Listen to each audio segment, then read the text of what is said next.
Are your meetings feeling one-sided, with only a few people participating?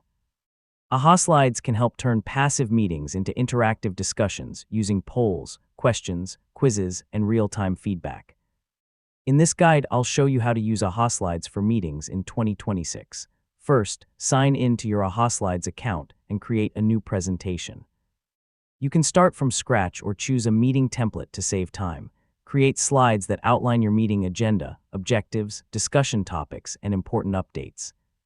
This helps participants follow the meeting structure. Insert live polls to gather opinions, vote on decisions, or collect feedback from attendees. Polls encourage participation and help everyone contribute. Add question and answer slides or brainstorming activities so participants can submit ideas and questions during the meeting. This can increase engagement, especially in larger groups. Launch your presentation and share the join code, QR code, or participation link with attendees. Participants can interact using their phones, tablets, or laptops. Use polls and feedback slides throughout the meeting to measure understanding, gather opinions, and make discussions more productive. After the session, review participant responses, poll results, and meeting feedback. These insights can help improve future meetings and decision-making.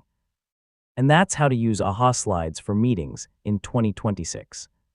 By adding polls, feedback tools, and interactive discussions, you can make meetings more engaging and productive for everyone involved.